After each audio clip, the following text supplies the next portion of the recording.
The storm that night felt alive, like it wanted to swallow the whole city.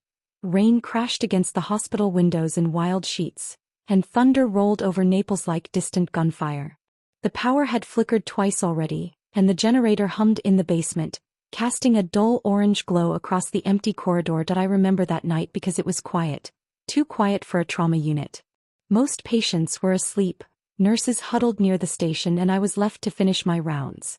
My shoes squeaked softly against the wet linoleum as I pushed the medicine cart down the hallway. That's when I heard it, a faint, muffled sound, something between a groan and a gasp, coming from the rear loading area. I froze. It was nearly 2 a.m. and that door was supposed to be locked. Another sound followed. A thud. Then silence. I hesitated for a full minute before moving closer, my heart pounding so hard I could hear it in my ears. The hallway lights flickered as I reached the back door and peeked through the small glass window. What I saw made my blood run cold. A man lay crumpled on the concrete, drenched in rain, motionless. Even from inside I could see the blood, dark and heavy, pooling beneath him. I didn't think. I just moved. I grabbed my emergency kit and pushed open the door, the wind nearly ripping it out of my hands. Cold rain hit me like ice as I knelt beside him. His shirt was torn, his body covered in dirt and blood. I pressed my fingers to his neck. There was a pulse, faint but there. Hey, can you hear me? I shouted over the storm. No response. Only a ragged breath escaping his lips. I turned him slightly, trying to see where the blood came from, and that's when I noticed it. A bullet wound just below his ribs. The bleeding had slowed, but it was bad. Too bad. God. I whispered. I should have called security. I should have called the police. But something in me, maybe instinct, maybe madness, told me not to. If he'd been dumped here, someone didn't want him found. And if I made a call, whoever did this might come back to finish the job. So I dragged him inside. He was heavy, but adrenaline made me stronger. I pulled him down the corridor, my clothes soaked and sticking to my skin. The wheels of the medicine cart squealed as I shoved it aside and guided him into room 12, an unused recovery room that the hospital kept locked for renovations. The door shut behind us with a soft click. He looked otherworldly lying there. Even half dead, there was something about him. The way his jaw was set, the lines of his face, the kind of stillness that didn't belong to an ordinary man. I cut his shirt open, cleaned the wound, and stitched it as best I could. Every time I touched his skin, I flinched at the scars, deep, ugly ones that ran along his side and shoulder. Old wounds. This wasn't the first time he'd been shot.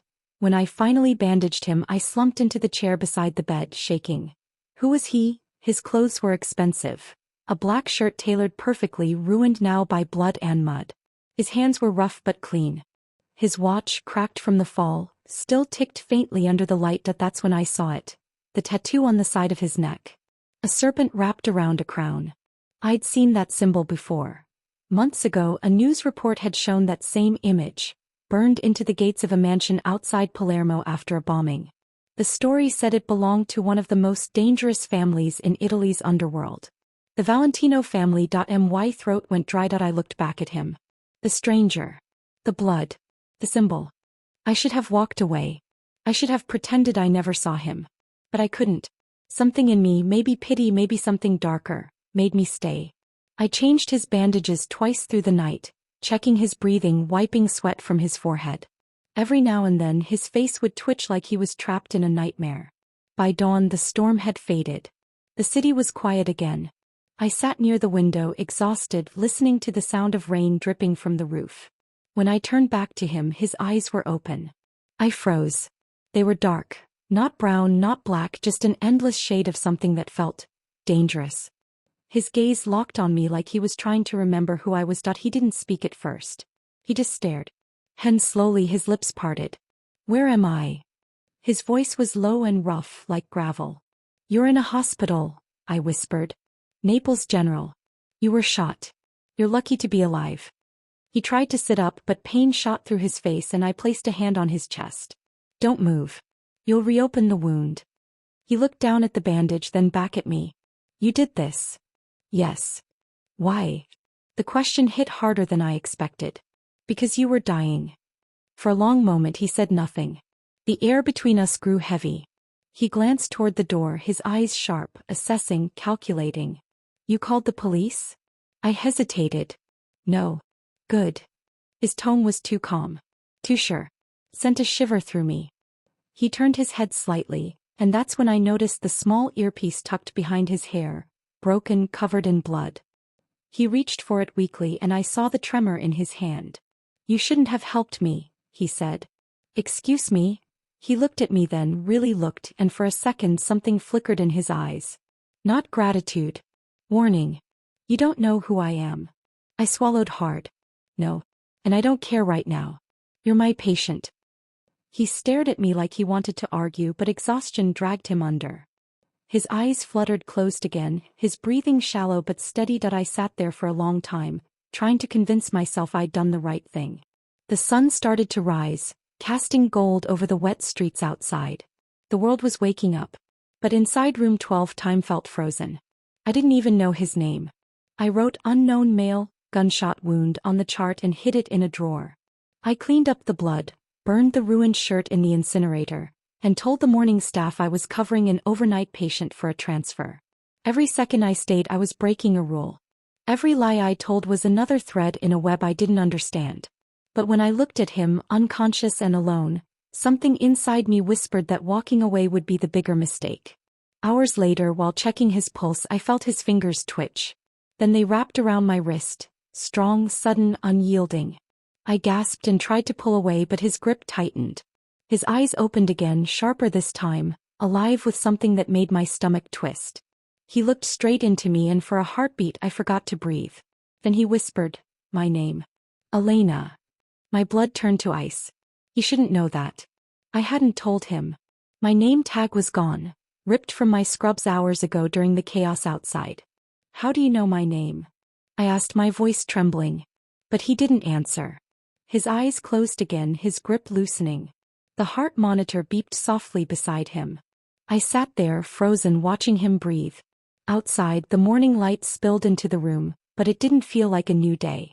It felt like the beginning of something I couldn't stop. Something dangerous. And as I stood over him, this stranger I'd saved, I realized something that made my chest tighten. I hadn't just saved a man. I'd invited a storm into my life. I didn't sleep that night.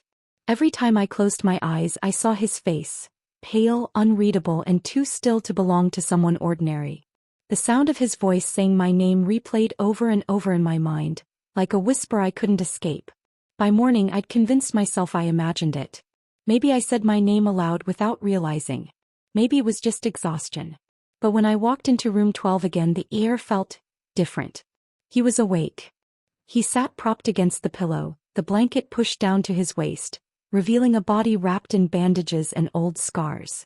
His eyes tracked me the moment I entered, sharp, focused, almost predatory. Good morning, I said softly, my voice careful, professional. He didn't reply. He just watched me. His gaze moved like it was memorizing me, the way I walked, the way I breathed. It was unsettling and yet, it made my heart pound. You should rest, I continued. Your stitches haven't settled yet. Moving around could reopen the wound. He ignored the advice and reached for the glass of water on the bedside table. His hand trembled slightly. Here, I said, stepping closer. Let me. I lifted the cup to his lips. He hesitated, a flicker of pride or defiance crossing his face, then allowed it. The moment his hand brushed mine, something electric ran through me. His skin was warm, his touch deliberate, like even in weakness he refused to seem vulnerable. When he finished, I placed the cup down. He leaned back, his breathing calm but controlled. What's your name? I asked quietly. He glanced toward the window before answering. Luca. Felt strange hearing it out loud. Simple. Unassuming. It didn't fit the danger in his eyes. I'm Elena, I said, even though he already knew. I know. My chest tightened. You said my name last night. How? He looked at me and for a moment I thought he might actually explain. But then he just smiled, faintly without warmth. You talk in your sleep. I knew that was a lie. I never talked in my sleep. But I let it go. I had too many questions and too few answers. His eyes drifted toward the medical tray beside him. You stitched me. Yes. It wasn't deep enough for surgery, but you lost a lot of blood. Whoever shot you missed by inches. He gave a small nod. You're good at what you do. Thanks. I try not to find half-dead men in alleyways too often. Something like amusement flashed in his expression, quick and gone. Where are my things? You didn't have much, I replied. Your jacket was ruined, your phone's shattered. No wallet, no ID. He didn't look surprised. If anything, he looked prepared. Do you remember what happened? I asked. Not much, he said. I was driving. Someone followed me. Then lights. Noise. Pain. The rest is a blur. Another lie. His tone was too calm, his eyes too steady. He wasn't confused. He was protecting something, or someone. I wanted to push, but something in his gaze warned me not to. Do you want me to call anyone? I asked instead. No, I frowned. No family, friends. He shook his head once. No one can know I'm here. Luca, if you were attacked, you need to report it. His eyes snapped to mine. Don't. The word came out like a command, quiet, cold, and absolute. It sent a chill straight through me. I swallowed hard and stepped back. Hey. But you need to stay at least 48 hours for observation. I can't. I'll be gone before then. His tone wasn't arrogant, just final. Like he'd already decided, and nothing I said would change it. That I didn't know what to say, so I busied myself with the 4-line, pretending to check his pulse. But my hands were shaking slightly and he noticed. Are you scared of me, Elena? He asked. I froze. Should I be? Pause. Then, I don't know. Our eyes met and the room felt smaller somehow. The hum of the fluorescent light above us, the faint beeping of the monitor. Everything faded. All that existed was that silent tension between us, fragile and dangerous. I broke eye contact first. I'll get you something to eat.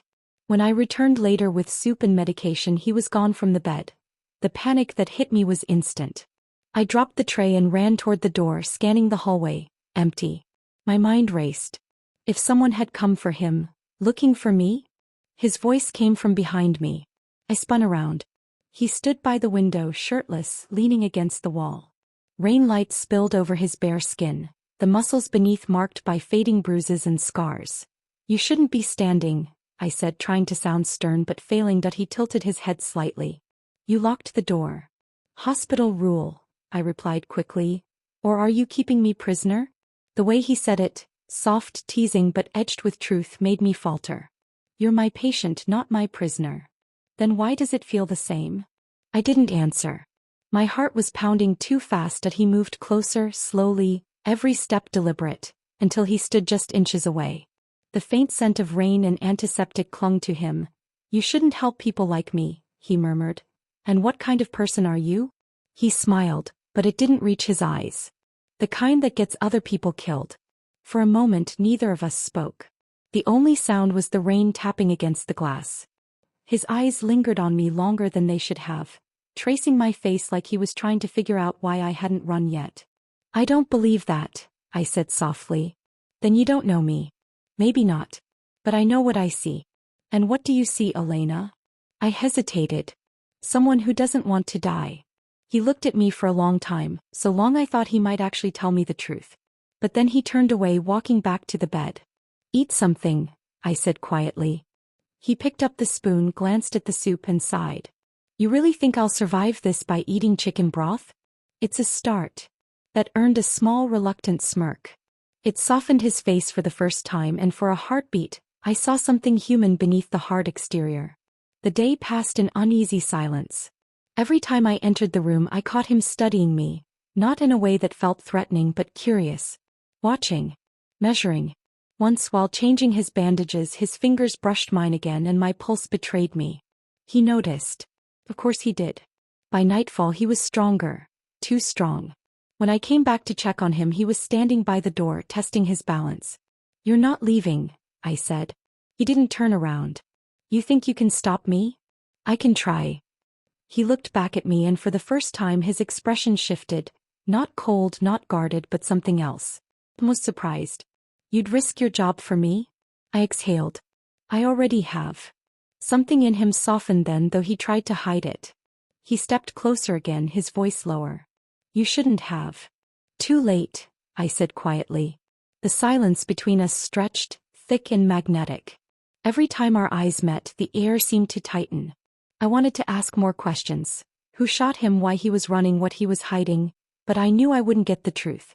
Not yet. Before leaving, I turned off the main light, leaving only the small lamp by his bed. Get some rest. Elena. I paused at the door. He didn't look at me when he spoke. Thank you. It was the first honest thing he'd said all day. I nodded slowly. You're welcome. I stepped into the hallway, closing the door softly behind me. My heart still raced as I walked away. I knew I should file a report, alert security, tell someone, but something about him made it impossible. There was danger in his silence, yes. But there was also something else. A strange kind of gravity, like the more I tried to stay away, the harder it pulled me back. That night, long after my shift ended, I found myself sitting in my car in the hospital parking lot, rain dripping down the windshield, staring at the building. I couldn't shake the feeling that room 12 held more than just a wounded man. It held a secret, one that could ruin everything. And I had just become part of it. By the second night, the hospital no longer felt like a hospital. It felt like a cage. Not for me, but for him. Every time I entered room 12, Luca was awake. Never sleeping, never fully relaxed. His eyes would follow the smallest sound. Footsteps in the hall, the squeak of a cart, even the whisper of rain against the window. He lived like someone who expected danger at any second. He didn't ask questions about himself. He asked about me. At first they were harmless. How long have you worked here? Do you like what you do? Then they became more personal. Why did you help me? Don't you ever get lonely working nights? I answered, though I knew I shouldn't. I told him about the late shifts, the empty apartment, the quiet hours when the city slept and the world felt hollow. I told him how I used to volunteer with emergency rescue teams before my mother got sick. He listened. Always listening. Your mother, he said once, his tone careful. She's gone. I nodded. 3 years now. He was silent for a moment. I'm sorry. His apology sounded real, not polite or distant but raw. For someone like him, that surprised me. When I asked if he had anyone, he only said, not anymore. There was no sadness in it. Just truth. On the third night, I came into his room to find him standing by the window again, shirtless, staring down at the city lights. The bandage on his side was damp, fresh blood seeping through the edge. I sighed, closing the door quietly. You're supposed to be resting. I needed air, he said without turning around. Air doesn't stop your stitches from tearing open. I've had worse. That doesn't mean you have to prove it. He finally looked at me, and for a heartbeat I forgot what I wanted to say. The lamplight caught the shadows across his shoulders, the defined lines of muscle, the curve of a scar that ran from his collarbone down to his ribs. You should sit, I managed. You're reopening the wound. He didn't move. Instead, his eyes softened slightly. You shouldn't care this much. I frowned. It's my job to care. No, he said quietly. Not like this. The words made my chest tighten. I forced myself to look away, pretending to focus on the medical tray. Hold still, I muttered. I walked closer, my hands brushing his side as I peeled back the bandage. His skin was hot under my fingers, his pulse steady but strong. The tension between us was like static, quiet but heavy. He didn't flinch when I pressed the gauze against his skin. He just watched me, every move, every breath. You're gentle, he murmured. I tried to laugh, but it came out shaky. That's the idea. He leaned forward slightly, voice low. No one's gentle with me. That made me look up. Our faces were close, too close. His eyes were dark, endless, and searching. Well, I whispered, maybe you've been around the wrong people. He smiled faintly, but there was no happiness in it. You have no idea. For a moment, neither of us moved. The sound of the rain outside filled the silence between us. Then, gently, I pressed the new bandage into place and stepped back before my thoughts got any louder. You should really stay in bed, I said, trying to sound steady. He tilted his head. And if I don't? Then I'll have to tie you to it. The words slipped out before I could stop them. His lips twitched. You'd have to catch me first. I turned away quickly, cheeks burning. Just lie down, Luca. This time he obeyed. By morning, the hospital felt tense. 2 men in dark suits came in asking for security access to the lower floor. They said they were looking for someone. A missing relative, Almon injured in a car accident. Their tone didn't sound like family. It sounded like business. I told them there was no one here by that description. Their eyes stayed on me a little too long before they left. When I went back to room 12, Luca was already on edge. He sat upright, jaw clenched, the veins in his hands standing out. "Someone was here," he said before I could even close the door. I nodded. "Two men. Said they were looking for someone. I told them nothing." "Did they see me?" "No," he exhaled slowly, eyes closing for a second. "Good. Who were they, Luca?" He didn't answer. "You said no one could know you were here. Why? Are they the ones who shot you?" He looked up at me then, his eyes hardening like steel. "The less you know, the safer you are." "That's not an answer. It's the only one I can give you." I wanted to be angry, I should have been. But instead I just felt that same pull again. That strange need to understand him, to reach the person behind the silence. "Do you trust me?" I asked. His gaze softened. "I don't trust anyone." "Then why haven't you left?" He didn't move for a long moment. Then quietly, "Because you saved me." The words shouldn't have meant much, but something in his tone made my heart ache. "I didn't do it for gratitude," I said. "I know." He leaned back, looking at the ceiling. "That's what makes it worse." "Worse?" He turned his head toward me, eyes catching the light. "I don't owe debts easily. Especially not to people who might regret earning them." "I don't regret helping you," I said softly. He studied me for a long time, so long that I felt every second stretch thin. "You might," he said, but when he said it there was no threat. Just something close to warning, maybe even worry. That night the storm returned. The hospital lights flickered again, the sound of thunder rolling through the halls. I stayed past my shift, telling the supervisor I was finishing patient notes. Truth was, I couldn't leave. Not when I knew people were looking for him. When I brought him dinner, he was sitting by the window again, staring out at the dark skyline of Naples. "Are you watching for someone?" I asked. "No. Just remembering." "Remembering what?" "The last time I was this close to dying." I froze, unsure how to respond. He glanced at me. "You shouldn't be here, Elena. If they find out you helped me, then I'll deal with it." I cut in, his brow furrowed. "Why are you doing this?" "Because no one else would." The silence after that was heavy. He turned toward me, his face unreadable, and then he said something I didn't expect. "I wasn't lying about the danger," he said quietly. "If they come here, they won't hesitate. They don't ask questions. They just erase problems." "And you?" I whispered. "Are you a problem?" He looked down. "Always." Lightning flashed outside, lighting up the room for a second. His face looked haunted in that brief glare, shadows cutting across the strong lines of his jaw, the scar at his temple, the weight in his eyes. I stepped closer before I could stop myself. "Luca." He met my gaze and something passed between us, unspoken but undeniable. That quiet, magnetic pull I'd been trying to ignore since the first night. "You should go home," he said, his voice rough. "You've done enough." "I can't." His jaw tightened. "You don't understand what you're risking." "Then explain it to me." He shook his head. "I can't." "Then stop trying to push me away." That broke something in his expression. For the first time the wall in his eyes cracked. His shoulders dropped slightly, the hardness fading. He looked tired. Human.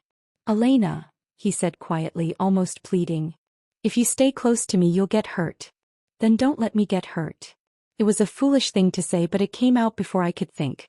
And the way he looked at me, like no one had ever said those words to him before, made my throat tighten. For a long moment we just stood there. The rain fell harder outside. The clock ticked softly on the wall. Then slowly he reached for my hand. His fingers brushed against mine, light, uncertain, but deliberate. "You should have met me in another life," he said. I swallowed hard. "Maybe in that life you wouldn't be bleeding all over my hospital bed." He smiled faintly, and for the first time it was real. But before I could say anything else, a noise echoed from the hallway, footsteps. Heavy. More than one pair. Luca's body went rigid. In a flash he was off the bed, reaching for the small knife I hadn't noticed hidden beneath the mattress. "Who's here?" he hissed. My heart leapt into my throat. "It's just, probably staff." The footsteps stopped outside the door. Then a knock. "Maintenance," a voice said. Luca motioned for silence, stepping closer to the door, blade glinting faintly under the light. His movements were calm, practiced, terrifyingly precise. I held my breath as the doorknob rattled once, then stopped. After a few seconds, the footsteps retreated. Only when the sound faded completely did he lower the knife. "Luca," I whispered, voice trembling. "What are you?" He turned to me, his eyes cold again. "Nothing about me is safe." And yet, I still didn't move away. Because even in that moment, standing in a locked hospital room with a man who carried danger like a second skin, all I could think about was the warmth of his hand on mine, and the way he said my name like it meant something. The next day I arrived before dawn. The corridors were quiet, too quiet, and the air smelled like antiseptic and rain. Room 12 was dark except for the pale glow of the monitor beside the bed. Luca wasn't there. For a heartbeat, panic clawed at my chest. Then I saw him, standing by the door, half-shadowed, dressed in a plain black hoodie that wasn't hospital issue. "You shouldn't be here this early," he said softly. "I couldn't sleep," I admitted. "And neither could you, apparently." He didn't deny it. There was a quiet, dangerous grace to him, like every movement had purpose. Standing still, he looked ready to disappear. "You're leaving," I said quietly. He turned his eyes toward me. "I have to." "Because of them?" He didn't answer, but the silence was enough. I crossed my arms. "You can't just walk out of a hospital with stitches and a bullet wound. I've done worse." "Then let me help you." He paused, studying me like he was deciding whether to trust me or not. His head. "You already have." "That's not what I meant." "I know." He started to move past me, but I stepped in front of him. "Luca, if you walk out that door, I might never see you again." He stopped, so close I could feel the warmth of his breath when he spoke. "That might be for the best." The air between us was electric again, thick with something neither of us wanted to name. "Why won't you tell me who you are?" I whispered. He looked down, and for a second I saw it, conflict in his eyes. "Guilt, maybe. Regret." "My name isn't Luca," he said finally. The words hung in the air, heavy and cold. "Then who are you?" He hesitated.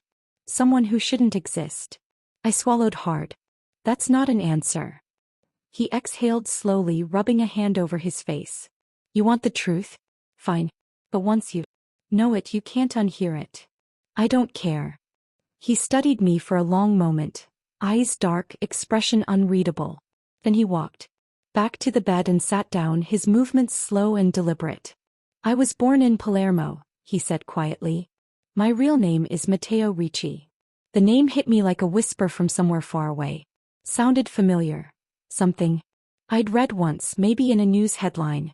"Matteo Ricci," I repeated. "Why does that sound?" "Because it's the name the police buried." I blinked. "What?" He looked up, and his eyes were colder than I'd ever seen them. 5 years ago I worked for a family that didn't forgive mistakes. I saw things I shouldn't have. People dying, money changing hands, judges paid to stay silent. I wanted out. I tried to leave. They made sure no one could. "And the police?" He smiled bitterly. "There's no running from power when it owns the law." "So you disappeared," I said. "I was supposed to die," he corrected. "They shot me, dumped me near the old port. Someone pulled me out. I don't know who. Maybe it doesn't matter." I stared at him, my pulse racing.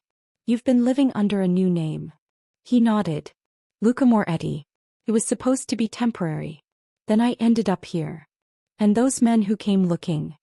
They're not here to bring me back. They're here to finish what they started." Silence swallowed the room. My thoughts tangled, fear, disbelief, sympathy, all fighting to make sense of what I'd just heard. "You should have told me," I said finally. "I couldn't." "You think I wouldn't have helped you if I knew?" "I know you wouldn't have." He stood then, the chair scraping softly against the floor. "You've got a life here, Elena. A clean one. You don't belong in this kind of story." I stepped forward, stopping him with a trembling hand on his arm. "And you do." His gaze flicked down to where I touched him, then back to my face. "I already did. Once." I didn't know what came over me, maybe the exhaustion, maybe the storm still pounding outside, but I didn't let go. "Then let me be the one who helps you get out for real," I said. His expression broke just for a second, enough for me to see the man beneath the shadows. "You don't know what you're asking," he murmured. "I know exactly what I'm asking." Our eyes locked. The silence between us was slow, pulsing, alive. Then quietly he said, "You remind me of someone." "Who?" "My sister." That startled me. "You have a sister?" "Had." He looked away. "They killed her to send me a message." My throat went dry. "I'm sorry." He nodded once. "So am I." There was something in his voice, a quiet, buried ache that no revenge could erase. I wanted to say something, to tell him he wasn't alone, that I wasn't afraid. But the words didn't come. Instead he stepped closer, his hand brushing against mine, soft, uncertain, but deliberate. "Why are you still here, Elena?" he asked. "Why haven't you walked away?" "Because you haven't." His eyes lingered on me for a long, fragile second. Then he leaned forward, close enough that I could feel his breath against my skin. "Don't make me want something I can't have," he whispered. "I'm not trying to." "You are." We stayed like that, still caught in a silence that hummed louder than words, until the sound of approaching footsteps broke it.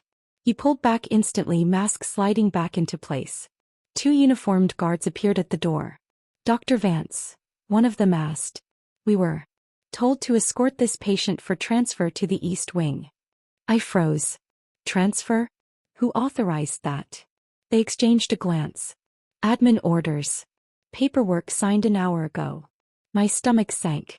I hadn't filed any transfer papers, and no one in the hospital had access to Mateo's case but me. "It's not safe," I whispered to him. He nodded slightly. "I know." He grabbed my wrist suddenly, not hard, just enough for me to feel his pulse racing under his skin. "If I don't come back," he said, eyes locking onto mine, "don't look for me. Mateo. Promise me." I shook my head. "I can't." For a second something flickered across his face, a mix of frustration and something dangerously close to affection. Then he smiled faintly, the kind of smile that said goodbye, without saying the word. "Then remember me," he said softly, "the way you found me." Before I could respond, the guard stepped forward. He let go of my hand and allowed them to lead him out. I stood there, frozen, as the door closed behind him. The rain outside had stopped, but inside it felt like a storm had just begun. For the first week after he vanished, I told myself it didn't matter. Patients leave. Transfers happen. Life goes on. But every time I walked past room 12, I felt it, the emptiness that clung to the walls like smoke after a fire. His scent lingered in the air, faint antiseptic, leather, and rain. His presence had burned itself into that space, and now it felt like a wound that refused to close. That I started taking the long way around the ward just to avoid looking inside. But my eyes always found the door anyway. It had been wiped clean, beds stripped, equipment removed, charts reassigned. Anyone else, it was just another room. To me, it was a memory I couldn't bury. The night he was taken, I couldn't sleep. Every sound made me jump. A passing car, the whisper of rain against the window. I kept replaying his last words in my head. "If I don't come back, don't look for me." But of course that was exactly what I did. By the third day, I couldn't stand it anymore. I went through the hospital logs looking for the transfer record. It didn't exist. No paperwork, no ambulance dispatch, no patient record update. Luca Moretti, Matteo Ricci, had vanished from every system like he'd never been admitted. That was when I realized the truth. Someone erased him. I tried asking questions quietly, but the nurses either shrugged or changed the topic. A few said they remembered the guards who came for him. Others swore there had been no guards at all. It made no sense. And yet, deep down it did. Because that's what people like him do, disappear. Still, I couldn't let it go. Not him. Not after the way he looked at me that night, like I was something worth remembering. I told myself I just wanted closure, to make sure he was alive. But it was more than that. It is him. The way his voice lingered in my head when everything else went quiet. The following week, a package arrived at the hospital front desk with no return address. My name was written in black ink, neat, deliberate. Inside was a folded piece of paper and something wrapped in cloth. The note said only 2 words, "For protection." I unwrapped the cloth and froze. Inside was a small silver pendant, a cross etched with an unfamiliar crest. A symbol I'd seen once before, faintly inked on the side of Matteo's ribcage, half hidden by his scars. I didn't know whether to be terrified or comforted. That night I couldn't stop staring at the pendant. Every rational part of me screamed to throw it away, to forget him before it was too late. But I couldn't. Instead I found myself tracing the edges, whispering his name like it was something forbidden. Matteo. The following days blurred together. Work, silence, sleepless nights. I started dreaming about him. Sometimes he was standing at the end of a corridor watching me. Other times he was bleeding again, reaching for me, whispering, "Don't let them win." I'd wake up drenched in sweat, heart racing, and then one morning I found something else. Tucked under my windshield wiper was a small piece of paper. No words, just a symbol. The same crest as the pendant. That was when the fear truly set in. He hadn't just vanished. He was watching. I didn't know whether to call the police, tell someone, or pretend it didn't happen. But deep down I knew this wasn't a threat. It was a message that he was still alive. And for reasons I couldn't understand, he was keeping me close. From afar. 2 weeks later I drove out of the city. I told myself I needed air, but really I was chasing ghosts. The road wound through the outskirts of Milan, into the hills overlooking Lake Como. He'd mentioned it once. Not directly, just a passing remark about quiet places where no one asks questions. I don't know how long I drove before I saw it. A small, weathered villa half hidden behind a cluster of olive trees. There were no cars outside, no signs of life. But something in my gut told me I'd found what I wasn't supposed to. The gate was unlocked. Inside it was silent except for the soft creak of the wind through the shutters. I found a single room furnished. A bed, a table, and a stack of old newspapers. On the table sat a photograph, face down. When I turned it over, my breath caught. It was him. Matteo, standing beside a little girl, his sister maybe, both smiling under the Sicilian sun. The back of the photo had been burned, edges charred. And beneath it, scrawled in hurried handwriting, "You were right. There's no out. But I'll try, for you." I pressed the photo to my chest, feeling my pulse pound against it. For me, it didn't make sense. We barely knew each other. But the intensity between us, the silence, the confessions, it had meant something. It had to. Before I left, I slipped the photo into my bag. I told myself it was evidence in case something happened. But the truth was simpler. I couldn't bear to leave it behind. That night, I sat by the window of my apartment, watching the rain trace lines down the glass. The city lights blurred into streaks of gold and red. In my hand, the silver pendant glinted under the lamp. I wore it now, though I hadn't told anyone. It felt wrong and right all at once. Like a secret I wasn't supposed to keep but couldn't let go of. I thought of him again, his voice, the way his eyes softened when he said my name, the way his pulse felt under my fingertips. And I realized something I didn't want to admit. This wasn't just worry anymore. It was longing. I missed him. Not just the man who'd been wounded in room 12.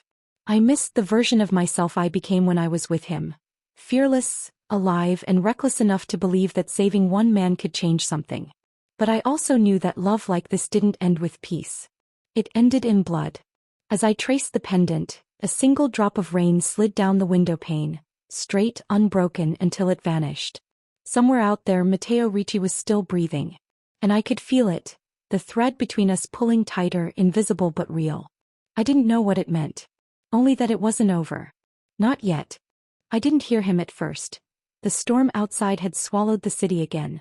Thunder rolling low, rain blurring the streets in streaks of silver. I'd been closing up the hospital for the night, half asleep, half lost in thoughts I couldn't silence. Then I felt it, that stillness. The kind that creeps in before something happens. When I turned, he was standing at the end of the corridor. Matteo. Alive, that he looked different. Darker somehow, sharper. His hair was damp, his jaw unshaven, his coat dripping water onto the floor. But it was his eyes that froze me. They weren't just cold anymore. They carried the kind of weight people don't survive. For a second I couldn't move. Couldn't breathe. You're here, I whispered. He nodded once. I told you not to look for me. I didn't. I lied because what else could I say? A faint smile touched his lips, humorless, tired. You always were a terrible liar. I should have been angry. Should have asked why he disappeared, why he left me drowning insolence. But all that came out was a breath I hadn't realized I'd been holding. Are you hurt? I asked instead. He stepped closer, shaking his head. Not this time. The hallway lights flickered. Somewhere down the hall, a monitor beeped faintly. But in that moment there was only him. Flesh and shadow, danger and comfort tangled into one impossible shape that I should have turned away. Instead I reached out, my fingers brushing the sleeve of his coat. Cold, damp fabric met warm skin underneath. "You shouldn't be here," I said softly. "I had to see you." "Why now?" "Because they know about you." The air left my lungs. "What?" His gaze locked onto mine, steady and unflinching. "The people who wanted me dead. They found out who treated me, Elena. They found you."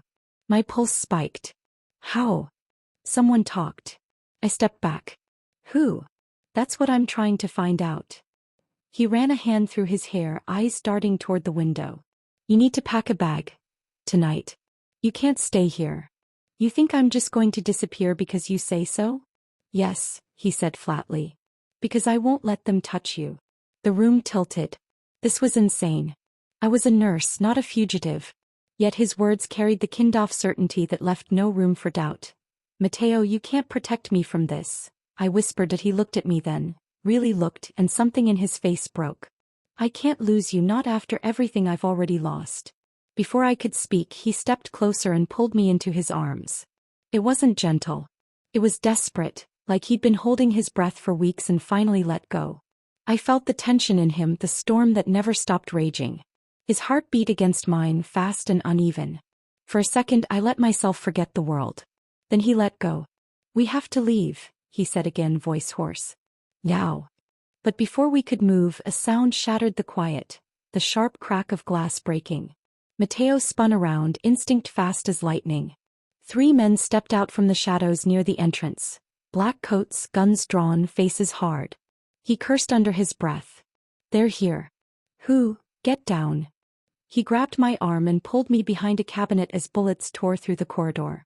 The crash of gunfire echoed off the tiles, drowning out my scream. Matteo moved like a shadow, calm, precise.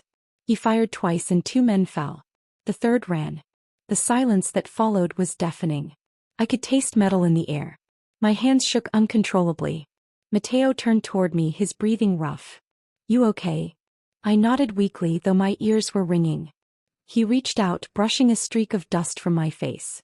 "I told you this would happen," he said quietly. "You should have left when you had the chance." I stared at the bodies on the floor.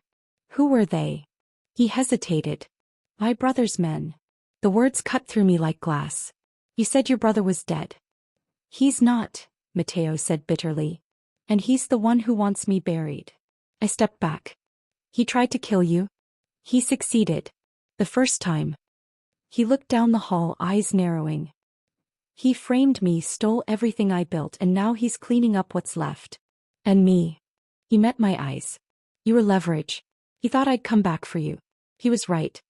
My chest tightened. "So I'm bait." "You were hope," he said. "Until tonight." "Until tonight?" He didn't answer. Instead he walked over to the fallen men and checked their pockets, his movements mechanical. He pulled out a folded envelope and scanned it quickly. "What is it?" I asked.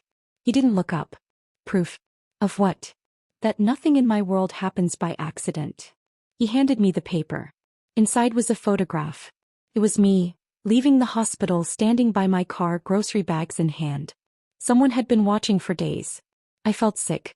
"They were supposed to grab you tonight," Matteo said softly. "Make it look like a random abduction. Use you to bring me out." "And it worked," I whispered. That he gave a short, humorless laugh. "Yeah. It worked." The reality hit me all at once. The danger, the death, the choices that led here. "Matteo, we can't keep running like this," I said. "We can go to the police. They're part of it," he cut in sharply. "Every one of them. There's no law in this war." His voice cracked slightly on the last word, and for the first time, I saw something raw flicker across his face. Fear. He stepped closer again, cupping my face in his hand. "You need to trust me, Elena." "I don't know if I can." He swallowed hard. "Then believe me when I say this. Everything I've done, everything I've lost, it all ends tonight." "Ends how?" His eyes darkened. "With blood." Before I could respond, headlights flared through the rain outside. More cars, more men. He grabbed my hand. "We have to move." We ran down the service stairs, through the back corridor, out into the alley behind the hospital. The rain hit us like cold bullets. He stopped beside a black car parked under a flickering streetlight. Get in, I hesitated. Where are we going? To finish this. Lightning flashed across the sky, illuminating his face, drenched, determined, dangerous. And as I slid into the car beside him, I realized something terrible and true. Whatever happened next, there was no turning back. I wasn't just caring for a stranger anymore. I was in love with one. And love, in Matteo's world, was the most dangerous betrayal of all. When I opened my eyes, it wasn't morning. The light leaking through the windows was gray, soft but heavy, the kind that belonged to places that had forgotten sunlight. I was lying on a couch that smelled faintly of smoke and leather. Across from me, Matteo stood with his back turned, a gun disassembled on the table before him. His movements were methodical, almost elegant. He cleaned the weapon like it was a ritual. Slow, precise, quiet. For a moment I just watched. The muscles in his shoulders tensed each time he breathed. His white shirt clung to him, soaked from the rain, sleeves rolled up to the elbows, veins traced like lines of battle. There was a calm in him that terrified me. Where are we? My voice was hoarse. He didn't turn. Safe house. Outside Naples. Naples. The word sank in. We were far from Florence. Far from everything. I sat up slowly. You drugged me. You passed out, he said simply. Shock. You were freezing. I frowned. So you just brought me here? I wasn't leaving you there, he said, finally turning to face me. You'd be dead by now. The shadows under his eyes were deeper. The last 24 hours had stripped him raw. He tossed a towel toward me. You should clean up. There's food on the counter. Matteo, he looked up, meeting my gaze. It was that look again, the one that made the air between us thick, unspoken words curling at the edges. I swallowed hard. You killed them. Yes. Without hesitation. They would have killed you. That doesn't make it right. He stepped closer, the gun forgotten on the table.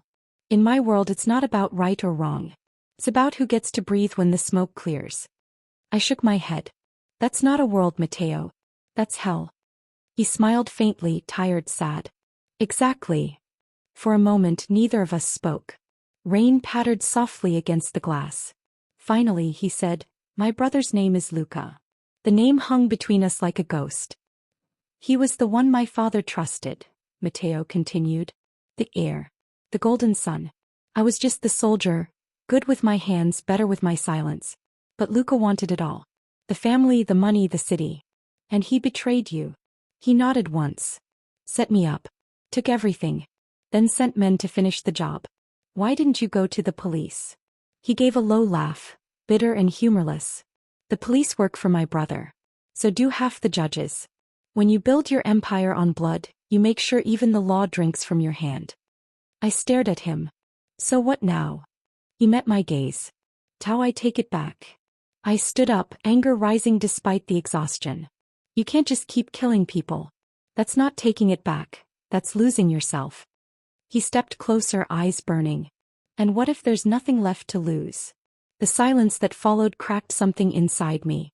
I could feel his pain, the weight of everything he carried. The guilt, the rage, the loneliness. I saw you once, I whispered, after they said you died. I stood outside the church and watched them bury an empty coffin. You have no idea what that felt like. His jaw tightened. I didn't ask you to feel anything for me. But I did, I said quietly. I still do.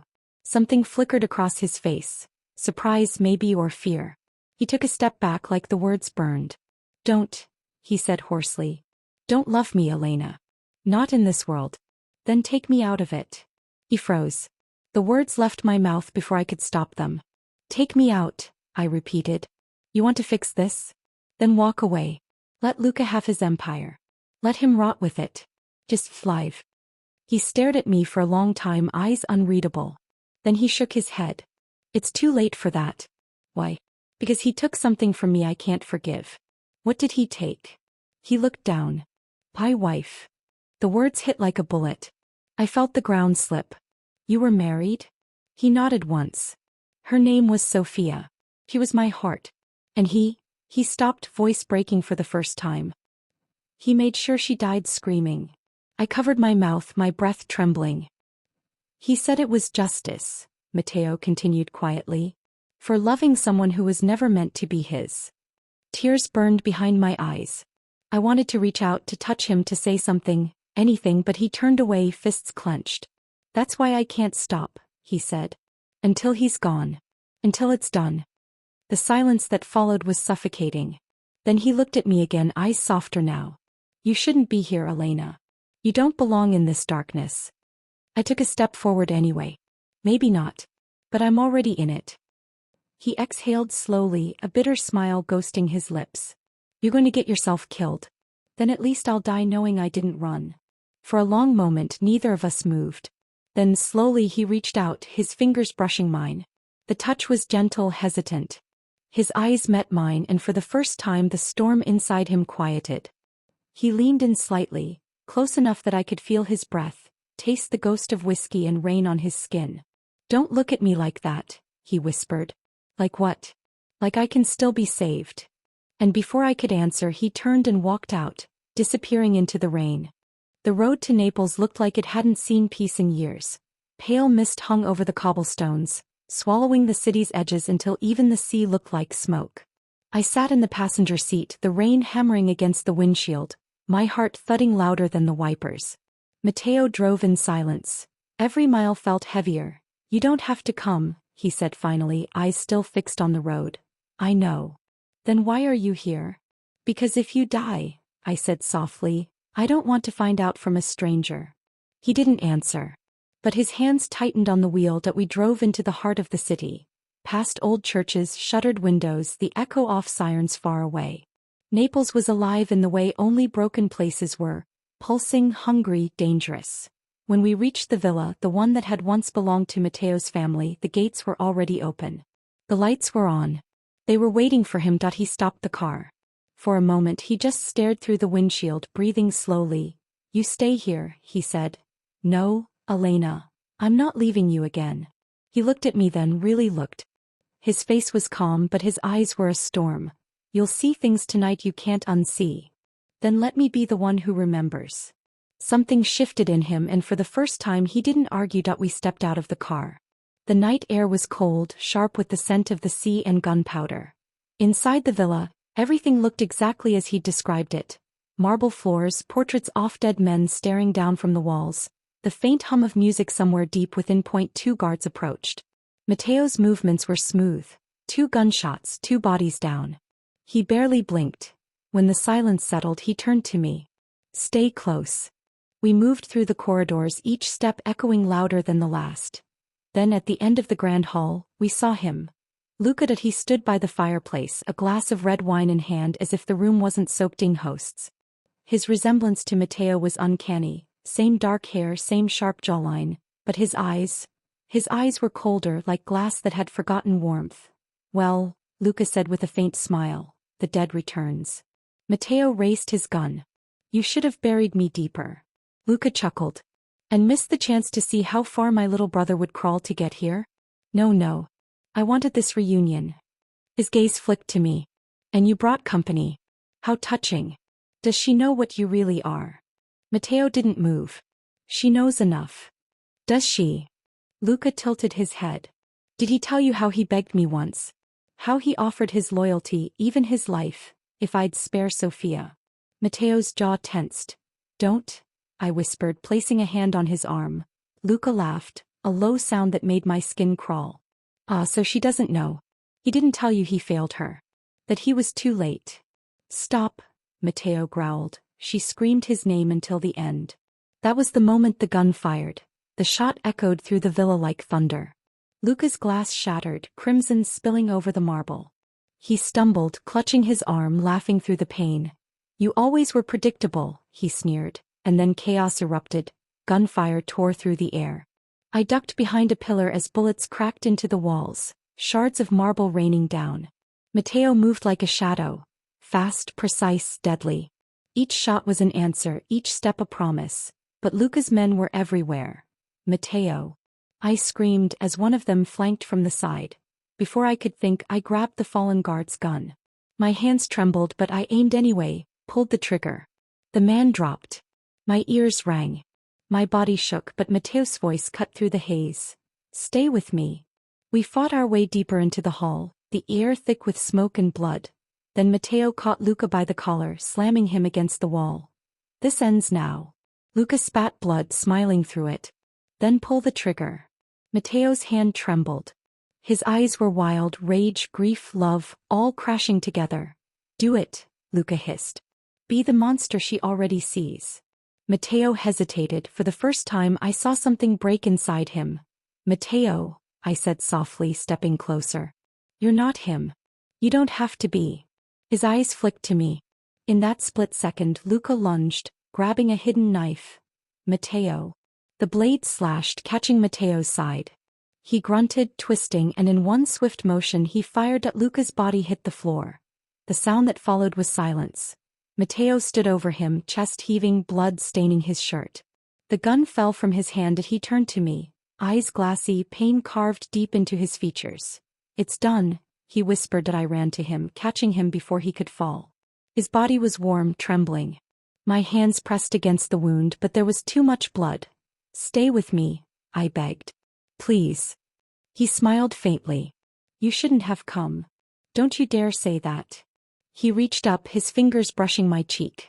I told you not to look at me like I could be saved. Tears streamed down my face. You saved me, Matteo. That's enough. He tried to speak, but his breath faltered. I held him tighter, whispering his name over and over until his eyes fluttered closed. Outside, sirens wailed in the distance. When they finally burst into the villa, the world felt hollow. 3 months later. Florence. The sea was calm that morning. I sat on the terrace of the small clinic I now ran, the one rebuilt with his money, the money he'd left behind, cleaned through someone who owed him their life. People said the Romano brothers were both dead. Maybe that was true. Sometimes when the wind carried the scent of rain, I could almost hear his voice. Don't look at me like that. I smiled faintly. Too late. And somewhere in the distance a motorcycle engine roared, familiar, rough, alive. I turned toward the sound, my heart stumbling in my chest. The road was empty, but I could have sworn I saw him, just for a moment, standing in the mist watching me. Then he was gone, and for the first time the world didn't feel so heavy anymore. If you felt Elena's heartbreak, the fear in her silence, and the love she tried so hard to hide, then this story found a place in you. Don't forget to like this video, subscribe, and turn on the notification bell, so you never miss the next story that will break your heart and heal it again. Thank you for watching.